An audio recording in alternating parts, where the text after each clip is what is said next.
Par contre, on aurait pu y aller plus franchement. Je veux dire par là que, soit il aurait fallu vraiment nous donner la confirmation dès le début que Bruce Wayne est Batman. Comme ça, on peut suivre un peu les enquêtes de Vale avec un point de vue un peu supérieur. Genre, on sait déjà ce qu'elle recherche, mais on peut s'amuser à la voir se tromper, à faire de mauvaises déductions, tout ça, ou les bonnes. Ou alors, faire complètement l'inverse et vraiment créer le scénario de manière à ce qu'il y ait un vrai mystère, qui est Bruce Wayne, et vraiment qu'il y ait une vraie enquête, même pour le spectateur, qu'on nous mette vraiment doute. Mais bon, ça fonctionne quand même très bien. Malgré tout, je ne trouve pas ce premier film très intéressant. Alors je n'irai pas jusqu'à dire que c'est vide, mais globalement, ça se résume à un méchant attaque la ville et Batman l'arrête. Il n'y a pas beaucoup de psychologie, il n'y a pas une intrigue qui va accumuler les rebondissements. Donc voilà, c'est quand même plutôt basique. 2 heures pour ça, je trouve que c'est un peu long. 1h45 aurait suffi, je pense, et ça vaut pour les 2 films. Batman Returns, justement, est beaucoup mieux du côté du scénario d'après moi. Alors l'intrigue est plus profonde, on explore un peu plus la psychologie des personnages avec leur animalité qui va un peu se battre contre leur humanité. Et ouais, c'est plutôt bien mené, il y a plusieurs thèmes intéressants, mais j'avoue qu'il y a quelques moments où t'as certains contresens dans les thèmes abordés. Je reparlerai dans la catégorie personnages. Mais comme dans le premier film, les dialogues sont plutôt bons, surtout ceux liés à la double identité qui sont vraiment très fun. Donc voilà, les dialogues fonctionnent vraiment très bien, ils peuvent être drôles ou touchants parfois. Donc voilà, ça fonctionne vraiment super bien. Est-ce que je le répéterai pas, ça fonctionne super bien. Yeah, we've met. Have we? Oh, I'm sorry. You know what? I mistook me for somebody else. Sorry. You mean mistook me? I mistook me. Yeah. Mais bon, voilà, globalement, je trouve que les scénarios de ces 2 films sont plutôt bons. Il y a quelques défauts, je trouve, c'est vraiment pas parfait et c'est pas hyper intéressant. Mais voilà, ça fait le taf, c'est divertissant. On passe aux personnages et aux acteurs. On va logiquement commencer par Batman, que personnellement, je trouve un petit peu bancal. Alors déjà, même si c'est vrai on explique ses origines, pourquoi il est devenu Batman, on n'explique pas vraiment comment, et du coup j'ai un peu de mal à croire franchement qu'est-ce qui le motive à tuer des criminels dans la rue. On voit pas vraiment la transformation Bruce Wayne Batman, et du coup qu'il a l'air vraiment de subir le scénario. Par exemple les scènes où il regarde le Joker tuer des gens à la télé, il n'a pas l'air concerné pour un sou, il a juste l'air curieux, il est là comme ça. Remember, put on a happy face. Dans le second opus, on le met plus en valeur, il enquête, il agit, mais mine de rien, il faut quand même attendre 30 minutes pour que le personnage parle pour la première fois, et donc un quart du film avant qu'il ait un vrai rôle dans l'histoire. Donc voilà, je trouve que le reproche qu'on fait souvent à ces 2 films, le fait que Batman est en fait un personnage plutôt secondaire, je trouve qu'il est malheureusement un peu vrai. Il y a aussi un aspect sociopathe de Batman qui est abordé dans cette version, et même si c'est bien représenté notamment par la mise en scène, ou les dialogues qui montrent bien l'écart entre Bruce et le monde, je trouve que ce n'est pas utilisé mais du tout. On n'en fait rien, ça n'évolue pas, il reste le même du début à la fin, il ne change pas. Et c'est dommage parce que d'habitude les personnages torturés, c'est le trip de Burton, non? Et parlons du fait que Batman tue, ce qui est contraire à son code des comics. Alors quand cette règle est brisée, notamment avec la version de Ben Affleck dans le film Batman v Superman, les fans s'enragent. Cependant, dans Batman v Superman, ça faisait partie de l'évolution du personnage. Tous les personnages condamnaient les actions de Batman. That's how it starts. The fever, the rage, the feeling of powerlessness that turns good men cruel.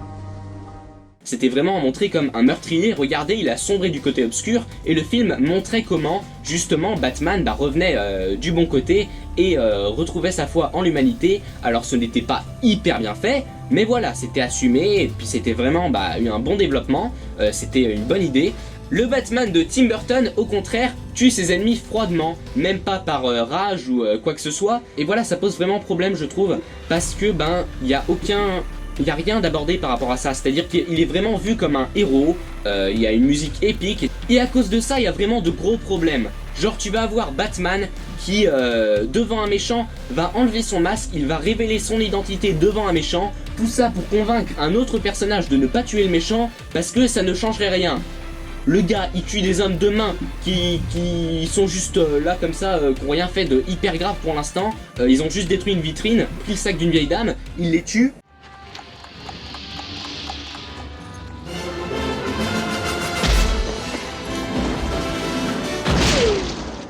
Et le pire, c'est qu'il révèle son identité devant le méchant. Si vous sauvez le méchant, il va aller raconter à tout le monde, enfin ça n'a aucun sens. Des fois il y a vraiment des moments mais tu te dis mais quoi?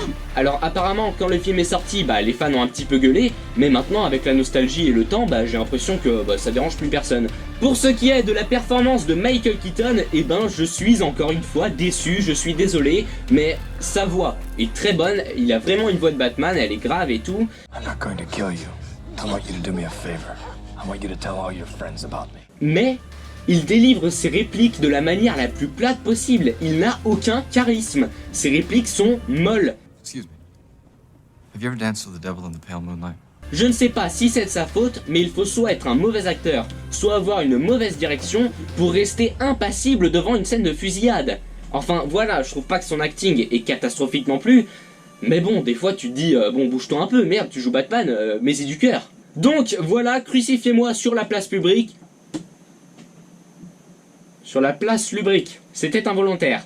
Bref, reformulons cette phrase. Pour moi, ce Batman n'est pas détestable, mais franchement, il a tellement de défauts. Entre la performance plutôt molle, l'écriture bancale, bah voilà, je le trouve assez moyen, assez oubliable. Pas mauvais, mais bon, voilà, pour moi, c'est le deuxième pire Batman.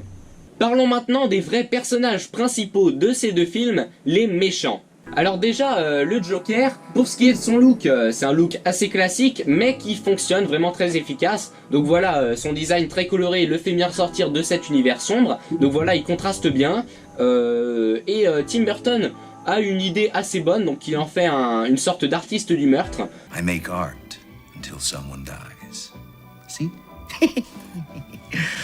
I am the world's first fully functioning homicidal artist. Donc ça correspond plutôt bien au personnage, c'est une bonne idée, mais au final je trouve que le personnage est assez inoffensif et donc assez oubliable. Parce que ouais, mine de rien, tous ces meurtres se font globalement hors caméra, ou alors dans une caméra, mais d'une caméra qu'on montre à l'écran, enfin bref, la menace est pas assez palpable je trouve, parce que bon, au-delà de ça, eh ben, le personnage fait pas très effrayant. C'est vrai que ça a toujours été un petit peu ça, l'intérêt du Joker, ça dépend des versions, mais voilà, globalement c'est l'idée de faire contraster la joie et puis l'horreur. Il fait des blagues, il fait l'idiot, et vu qu'on le voit pas assez faire de choses vraiment cruelles, voilà, je le trouve assez oubliable. Et c'est surtout grâce à la performance de Jack Nicholson, à mon avis, que le personnage est mémorable. Jack is dead, my friend. You can call me Joker.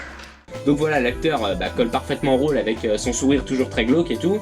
Je trouve qu'il faisait un très bon travail, il rentrait super bien dans le personnage. Et d'après moi, c'est à ça qu'on doit la réussite du Joker dans ses films, parce qu'au-delà de ça, le personnage, c'est vrai que je trouve qu'en fait, il lui manque la psychologie qu'il faut à ce personnage pour être vraiment génial. Dans le deuxième opus, on a le Pingouin, joué par Danny DeVito, qui surjoue carrément, mais le personnage est d'une folie telle que pour moi ça colle mais parfaitement. Le personnage est à la fois drôle mais très glauque, et voilà, je le trouve vraiment très mémorable, il a des répliques qui sont vraiment très fun. The time has come to punish all God's children, male and female. Hell, the sexes are equal. Mais bon, voilà, sur le Pingouin, je trouve qu'on reste un petit peu le cul entre deux chaises, à propos du message du film sur ce personnage, parce que si d'un côté, le message un peu politique du film, semble montrer que regardez, ça c'est l'exemple de l'homme politique qu'on nous vend bien. And don't deny it, Mr. Cobblepot. You've got the magic. Your charisma's bigger than both of us. C'est un monstre, mais qu'on nous le présente bien, et donc voilà, forcément la population gobe tout parce que ils apprécient le personnage qu'on a fait de cet homme politique. Mais de l'autre côté, le message Burton, on va dire, est plus dans les nageoires font pas le pingouin, et en fait c'est un homme tragique qui a l'apparence d'un monstre. I want some respect, a recognition of my basic humanity, but most of all, I want to find out who I am. Les deux vont totalement dans un sens inverse, et c'est de ça que je parlais en parlant de thématiques qui s'opposent un peu. Enfin bref, pour moi il reste très cool et plus imposant que le Joker, que je trouve un petit peu plat. Et enfin, parlons de Catwoman, qui pour le coup est un excellent personnage, probablement le meilleur de ces deux films. Elle a une évolution très intéressante et elle apporte un côté psychologique qui manquait au premier film. Et en plus de ça, c'est probablement un des seuls méchants qui a une alchimie avec Batman, qui vraiment a une relation intéressante. I thought we something together. We do. Le meilleur point de ce personnage probablement, c'est l'actrice Michelle Pfeiffer. Bref, l'actrice Michelle Pfeiffer fait un super travail, elle est extrêmement fun à regarder, c'est vraiment le point fort du personnage. Et en plus de ça, j'aime beaucoup son travail sur la voix, c'est-à-dire que quand elle joue Selina Kyle avant son choc psychologique, et elle a une voix très fluette. I pulled all the files on the proposed power plant. Et quand elle passe à Catwoman, elle a vraiment une voix très sensuelle et ronronnante. I just love a big strong man who's not afraid to show it with someone half his size. Donc je trouve que ça va super bien avec l'évolution du personnage. Et à ce sujet, parlons de la représentation de ce personnage en tant que femme. Et déjà on peut voir que c'est le reflet inversé de Vicky Vale dans le premier film, qui elle passait son temps à crier et à s'évanouir H24. Catwoman en tant que Selina Kyle commence pareil au début du film. Elle a vraiment plus ou moins la même personnalité de femme un petit peu nunuche, un petit peu réprimée, jusqu'à son choc psychologique qui va la faire quitter ce rôle et qui va la faire devenir une femme forte, une femme fatale, qui va lui permettre de se défouler. As I was saying, I'm a woman and can't be taken for granted. Et même si en soi, on pourrait dire que au final, elle quitte un stéréotype pour un autre, je trouve que l'approche reste quand même féministe, parce que au final, même la femme fatale sexualisée, ce n'est pas elle non plus, tu vois. Donc c'est ça en fait tout le tragique de ce personnage, qui va ne pas réussir à trouver sa place entre le stéréotype de la nunuche et de la femme fatale. Et donc voilà, elle va être perdue entre les deux, et je trouve que c'est vraiment un personnage qui est extrêmement bien mené. I am Catwoman. Hear me roar. Bref, pour moi c'est juste un excellent personnage, c'est vraiment la force de ce film qu'elle porte sur ses épaules, parce que ouais, je suis désolé, c'est Catwoman, le personnage principal de Batman Returns. Et en passant, c'est pour l'instant la meilleure Catwoman qu'on a eu au cinéma. Zoé Kravitz arrive, donc attendons un peu, hein. The Batman va déchirer. Je vous invite à aller voir ma vidéo, mais The Batman ça va pas être un bon film de super-héros, ça va être un bon film tout court, un excellent thriller d'enquête. Je me perds, moi je pourrais parler de ce film pendant des heures. Et pour finir, le chef d'entreprise aux méthodes plus que douteuses, Max Schreck, hyper bon personnage également, alors beaucoup moins profond que Catwoman, mais en fait c'est un personnage original du film qui n'est pas présent dans les comics, mais je trouve qui rentre, qui colle comme un gant à cet univers de Gotham City. Et l'acteur, comment c'est l'acteur ? Je réfléchis, je suis pas du tout en train de regarder mon texte, mais absolument pas. Christopher Walken, il est génial. Lui et Michelle Pfeiffer, ils volent carrément le show. Bref, dans l'ensemble, les personnages sont plutôt bien menés, mais d'après moi c'est surtout le deuxième film qui va ressortir par ces personnages encore plus fous que dans le premier. Mais malheureusement, même si dans l'ensemble tous les personnages sont bien menés et bien joués, c'est pas le cas du personnage principal, Batman. Et c'est pas un petit défaut, on ne peut pas négliger le fait que le personnage le moins intéressant de ces deux films soit le personnage éponyme. C'est une œuvre éponyme, mais est-ce qu'on peut dire que le personnage est éponyme du titre de l'œuvre? Bref, vous m'avez compris, on passe au visuel. Les visuels de ces deux films sont bons, même si c'est plutôt d'après moi par leur esthétique qui vont marquer. Cela dit, la réalisation reste bonne, tout ce qui est Dutch Angle, travelling, contre-plongée, voilà, c'est bien géré. Alors, j'ai pas vu de plan révolutionnaire, mais bon, à ce niveau-là, au niveau de la réalisation, c'était bon, je trouve. Et puis ouais, il y a quand même de bonnes idées de mise en scène, je trouve, au niveau de l'évolution des décors, l'interaction des personnages avec le décor. Notamment, évidemment, le Hello There, qui va devenir le Hell Here, après la crise d'identité de Selina. Enfin, ça représente parfaitement la tête de Selina. On a aussi des plans qui font très comics, donc avec les policiers en ombre chinoise, ou encore des plans où les yeux de Batman vont occuper tout l'écran. Et donc voilà, t'as des plans qui vont vraiment faire très comics, avec des éléments qui vont ressortir sur un fond uni. Côté éclairage, c'est bon, surtout dans le deuxième film où on va avoir pas mal de néons qui vont contraster un peu avec le noir et blanc général de la ville. Et du côté des combats, malheureusement, je suis un petit peu plus mitigé, parce que ouais, on passe de combats plutôt bien chorégraphiés et assez cool pour l'époque, je trouve, a des chorégraphies assez ridicules et kitsch par moment, notamment à cause du costume qui restreint pas mal les mouvements de la doublure ou de l'acteur, ça dépend de qui faisait quoi à quel moment, là n'est pas la question, mais bon voilà, globalement ça passe, mais c'est pas folichon. Bon, je reviens encore dessus, mais les décors de la ville sont superbes, ça fait faux évidemment, mais ce qui est bien c'est que ça fait pas numérique, on dirait vraiment des tableaux géants, et du coup ouais, ça rend assez bien. Et du côté des effets pratiques ou numériques, je trouve que c'est très bon, que ce soit par exemple dans les courses poursuites en voiture, t'as vraiment des explosions, des voitures qui volent, voilà, je trouve qu'ils ont vraiment mis les moyens qu'il fallait. Du côté du numérique c'est pas mal aussi, t'as quelques fonds verts et tout qui rendent plutôt bien. Voilà, on a des visuels très sympas, donc avec un style très marquant, une réalisation et une photo efficace, de bons effets visuels. Mais des fois, faut avouer que ça fait un petit peu vieillot, mais dans l'ensemble, bon visuel. On passe à la bande originale. La musique de Danny Elfman mérite totalement son statut de musique culte, je trouve. Elle est mystérieuse, elle est épique, vraiment je trouve qu'elle rend très très bien.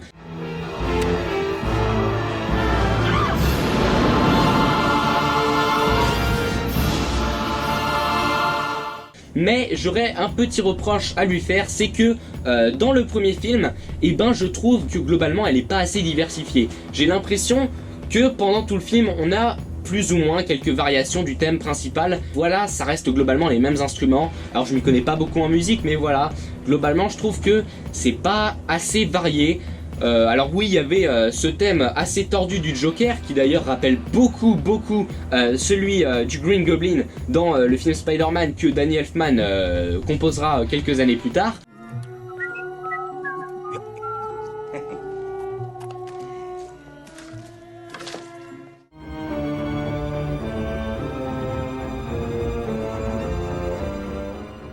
Mais voilà, je me souviens qu'il y avait plusieurs parallèles entre la musique de Batman et de Spider-Man qu'Elfman avait composé, donc voilà, c'était assez marrant à voir, qui s'était réinspiré, comme tous les compositeurs, de ses compositions précédentes. Par contre, dans le premier film, mais pitié, c'est quoi cette musique de Prince? C'est un défaut incommensurable, je trouve. Alors, je les ai pas trouvées intéressantes du tout, mais à la limite, ça c'est subjectif. Le problème, c'est que ça ne colle pas du tout à l'univers. Et c'est un album Prince composé pour ce film, mais je trouve que ça colle pas, ça me sort à chaque fois du film, de cette ambiance glauque de la ville. Alors j'ai pensé au fait que c'était pour contraster avec justement entre le fun du Joker et les choses horribles qu'il fait. Sauf que le problème, c'est qu'en fait ça fonctionne pas. Parce que de une, comme je l'ai dit, les musiques sont pas particulièrement fun, donc elles dénotent pas tant que ça. Et en plus, même en admettant qu'elles étaient fun, on n'oppose jamais réellement le fun de la musique et les horreurs qui sont en train de se passer. C'est-à-dire que t'as un moment où tu vas voir le Joker danser pendant 1 minute sur une musique de Prince, et après la musique s'arrête, et après il gaze la ville. C'est pas ce que j'appelle un contraste, il aurait fallu mettre la musique en même temps que ça se passe. Il y a d'autres moments, tu vas avoir le Joker qui va se venger d'une personne, et il va lui tirer dessus en dansant avec une musique frivole.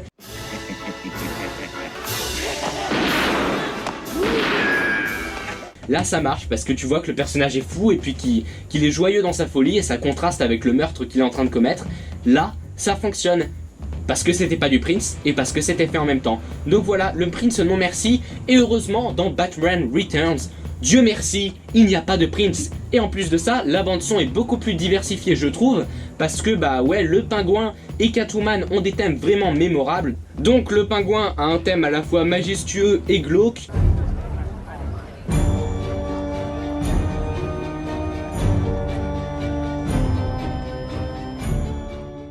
Et ça représente bien le personnage en soi qui vient des égouts, qui est très glauque, mais qui veut accéder au pouvoir, au prestige, à la gloire de Gotham. Et Catwoman de son côté qui a un thème très frivole, qui rappelle la démarche des chats, donc très agile et assez fier.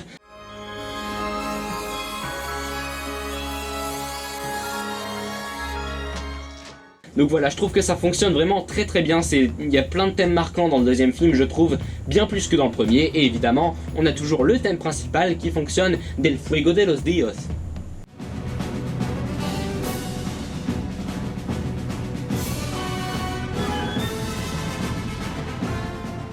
Donc voilà, à part Prince dans le premier film qui était pas terrible, Danny Elfman a fait un super travail, cette bande originale est très bonne. Alors d'après moi c'est peut-être pas le meilleur thème Batman qu'on ait eu au cinéma, mais franchement c'est très bon.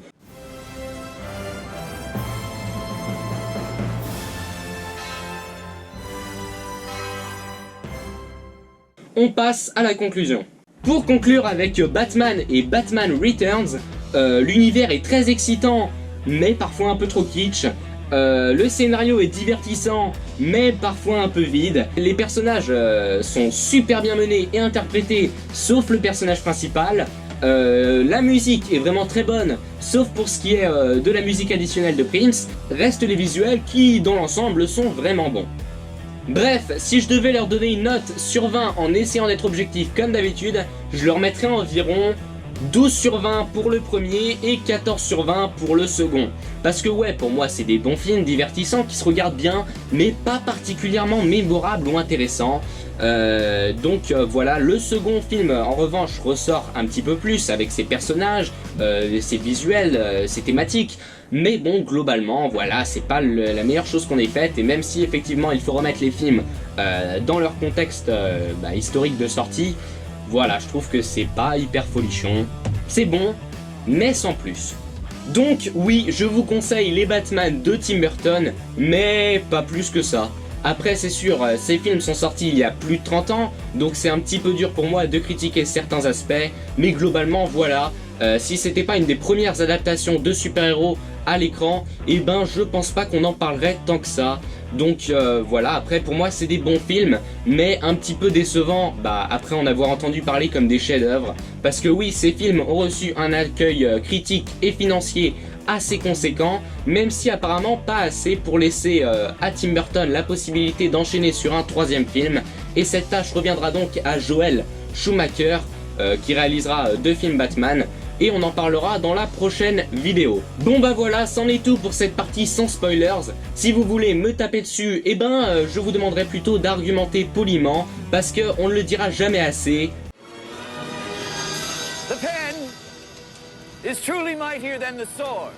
Pour ceux qui vont s'en aller, j'espère que vous avez aimé cette vidéo. Et pour ceux qui ont déjà vu les films ou qui n'en ont rien à cirer de se faire spoiler, on rentre en partie spoilers. Salut!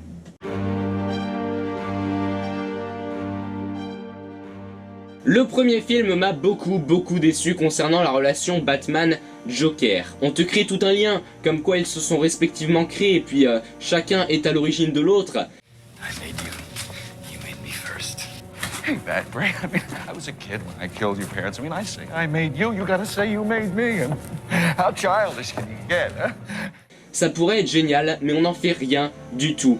Bruce Wayne n'est pas du tout affecté quand il découvre que le Joker a tué ses parents, et le scénario ne change pas du tout. Pour illustrer la platitude de cette relation, j'aimerais comparer 2 versions d'une même scène. Dans le film de Tim Burton comme dans celui de Christopher Nolan de 2008, on a une scène où Batman furieux fonce sur le Joker avec l'intention de le tuer après tout le bordel que le Joker a foutu dans la ville. Chez Christopher Nolan, tu as le Joker qui attend au milieu de la route et il attend Batman de pied ferme, il l'encourage à le frapper, mais Batman, il respecte son code, il ne veut pas prendre une vie et du coup il tourne au dernier moment.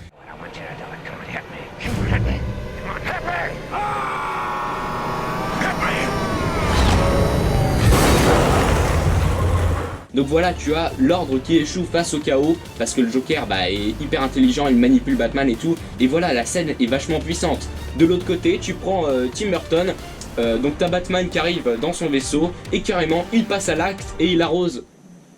Ouais, dit comme ça... Bon, ne sortez pas cette phrase de son contexte. Donc, Batman bombarde le Joker.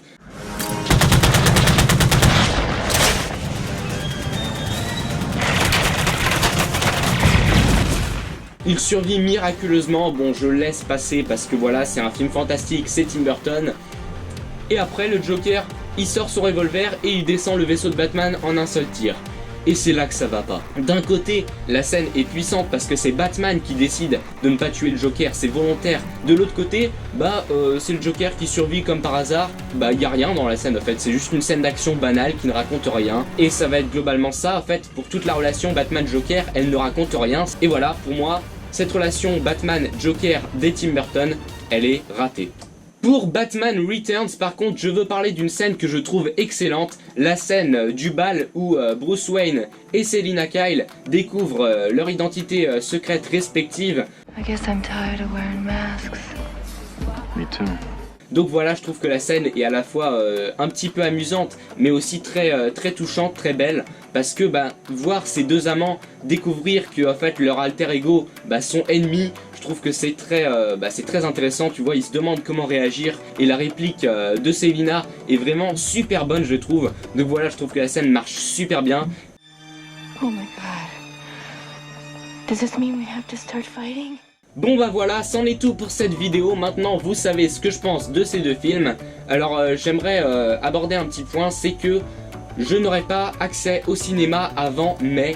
Et donc voilà, je ne vais pas pouvoir voir The Batman en temps et en heure, et donc pas en faire la critique rapidement. Donc là ça va être hyper dur pour moi de voir pendant des mois les critiques sur internet, voir les gens donner leur avis sans pouvoir donner le mien parce que j'aurais pas vu le film. Et en plus j'ai le bac de mai à juin. Donc je ne vais pas avoir le temps probablement de faire la critique de The Batman même une fois que j'aurai vu le film. Donc faut pas attendre ma critique avant plusieurs mois après la sortie. Mais bon, on verra ça en temps venu, ça va déchirer, là n'est pas le sujet. Donc si vous avez aimé cette vidéo, tant mieux pour vous, sinon tant pis pour moi. On se retrouvera bientôt pour une prochaine vidéo. A ciao, bonsoir.